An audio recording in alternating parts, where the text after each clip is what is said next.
Hola, ¿cómo están? Buenos días. Estamos a viernes 6 de abril. Estamos en el primer corte de la primer semana de campañas electorales en México.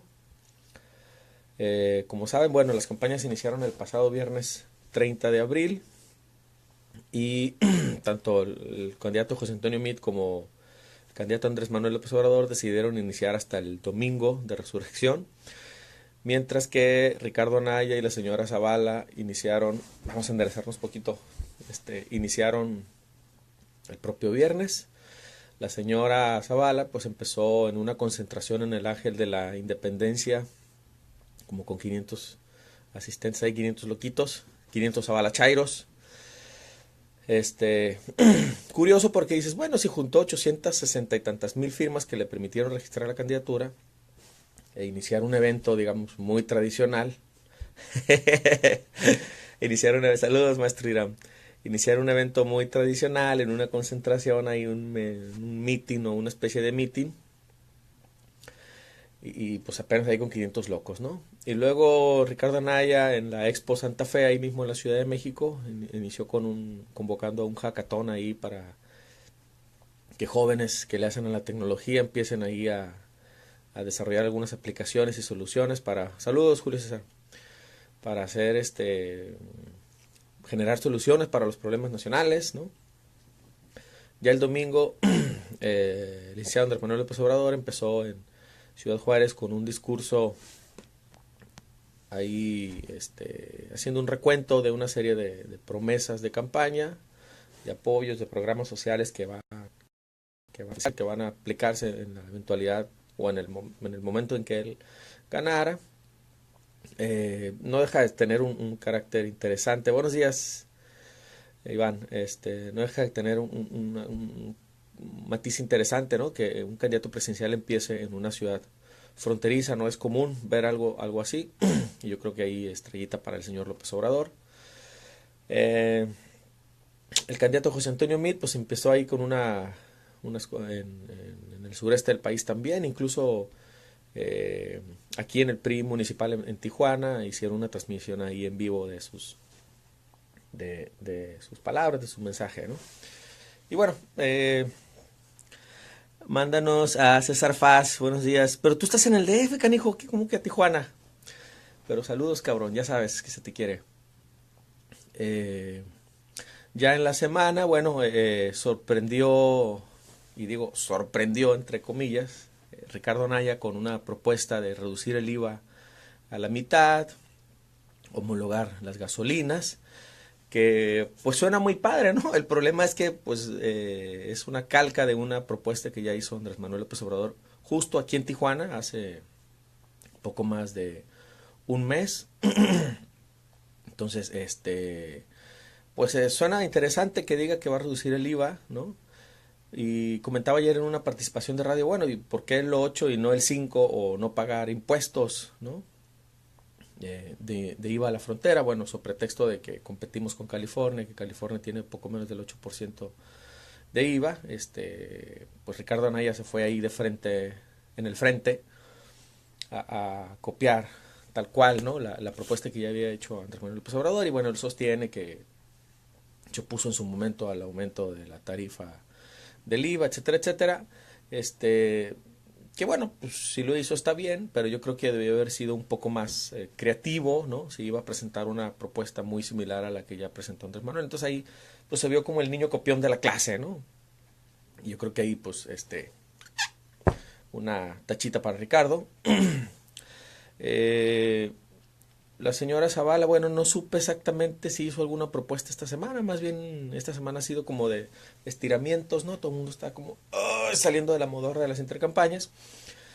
Y ayer el Salvador Borba, un saludo para los players de Tijuana.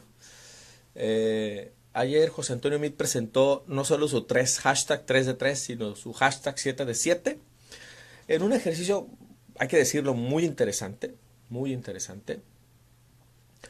pero que deja, bueno, al menos a mí me deja muchas dudas porque dices, bueno, pues está bien que hizo la 3 de 3 y le metió otros cuatro elementos ahí de que un contador público notarial, certificara lo que había investigado en el SAT, mandó a hacer una búsqueda en los 32 registros públicos de la propiedad en el país para verificar que en efecto no tenía ninguna otra propiedad más que las de que declara, etcétera, etcétera.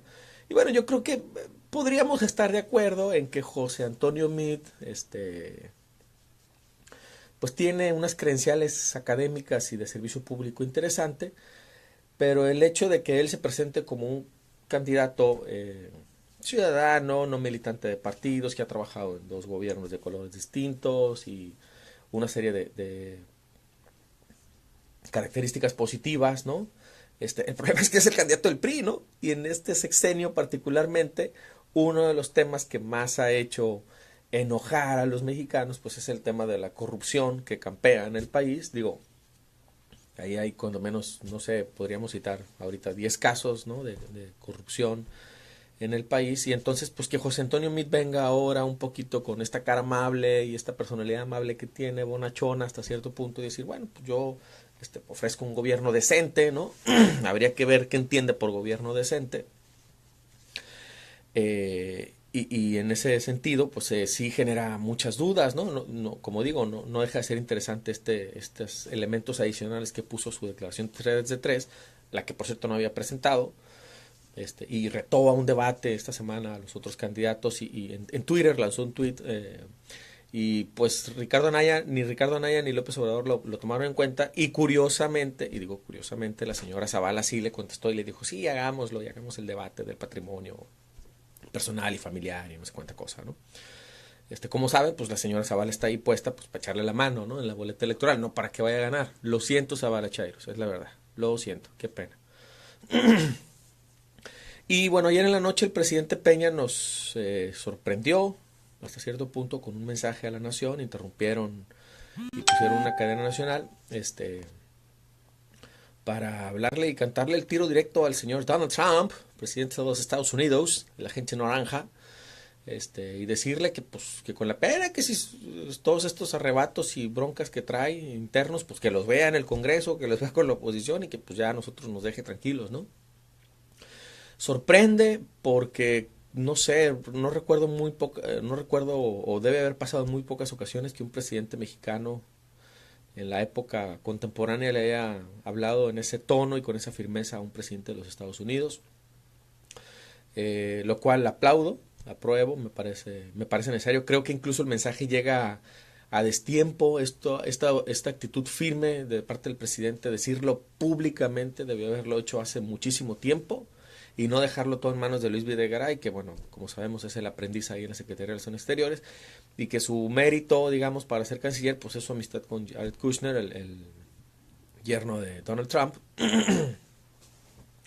Vean el mensaje, está interesante lo que dice el presidente, creo que vale la pena escucharlo y es algo que hacía falta, no decirlo solo una vez, sino hace falta muchas veces decirlo, porque de parte de México creo que ha habido una posición a dialogar, a negociación, etcétera, etcétera, y de parte de los Estados Unidos, bueno, del presidente, pues ha habido más bien virulencia, violencia, y bueno, esto último de militarizar la frontera, pues creo que enrarece la relación entre México y Estados Unidos.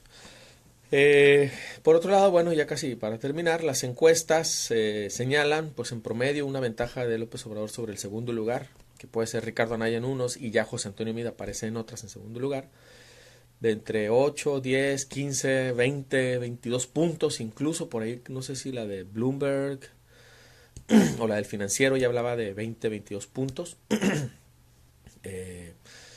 Se complica el escenario, ¿no?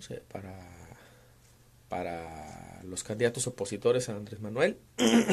Bueno, sobre todo Ricardo Anaya, que creo que tiene alguna posibilidad de eventualmente ganar la elección, pero pues con lo que vimos en esta primera semana, como digo, pues fue más de estiramiento, ¿no? De desentumirse del periodo de las intercampañas.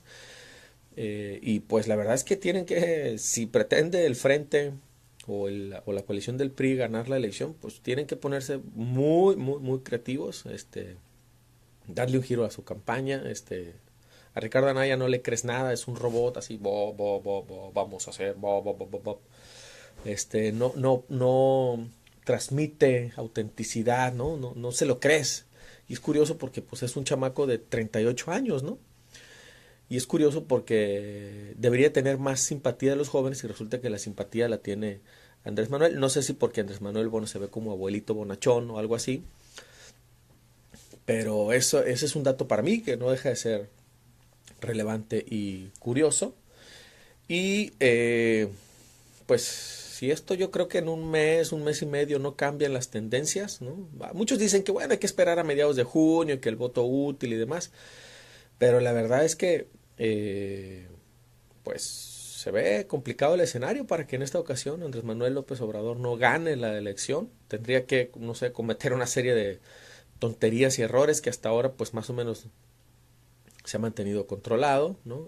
Bastante sobrio, pueden o no gustar sus propuestas, pero lo cierto es que está generando un movimiento nacional de simpatía muy importante hacia su candidatura. No sé si sea por decepción de los gobiernos del PRI y del PAN o porque Andrés Manuel sea un muy buen candidato o una mezcla de las dos, pero lo cierto es que si las elecciones fueran en este momento, Andrés Manuel ganaba literalmente de calle, ¿no? Por 15, 18 puntos. Sí, es un chamaco de 38 años, Salvador. El periodo de vida de un mexicano es de 70 y tantos años, pues alguien de 38 años es un chamaco. Yo soy un chamaco de 41 años, señor, así que por favor, gracias por su comentario y por vernos. Como digo, en esta primera semana, pues el señor López Obrador se la lleva. PRI, PAN y la candidata independiente Margarita Zavala tienen que mejorar muchísimo si se quieren cuando menos acercar, porque aquí el asunto interesante es que puede ser lo siguiente, que Andrés Manuel se consolide tanto en su ventaja que incluso puede lograr hasta la mayoría eventualmente en el Congreso Federal y en la Cámara de Senadores, ¿no? Que bueno, estamos tan acostumbrados a que nuestras elecciones son tan presidencialistas y creemos que todo se resuelve por elegir el presidente, que la oposición está descuidando, la oposición a Andrés Manuel está descuidando lo que puede hacer también en el Congreso y en la Cámara de Senadores. Entonces, creo que es algo que también tiene que mejorar. Y en su momento vamos a hablar de la elección local en Baja California de senadores y diputados. Estamos preparando algo al respecto. Y bueno, pues como digo, la primera semana de la campaña electoral del 2018 en México se la lleva Andrés Manuel López Obrador, señores. Muchas gracias. Espero que estos videos que vamos a estar haciendo los viernes sean de su agrado. Como siempre digo, compártanlo con quien más confianza le tengan. Aquí abajito pueden dejar mentaditas de madre, sus likes, reírse, enojarse, lo que ustedes quieran. Ya ven todas las caritas que nos da Facebook ahora. Y como digo, es un gusto compartir esto con ustedes. Y lo más importante es, pues déjenos un comentario, mentadita de madre, o cualquier cosa que quieran decir. Ahí lo estamos comentando también y contestando. Nos vemos. Semana 1 se la lleva Andrés Manuel López Obrador. Hasta luego.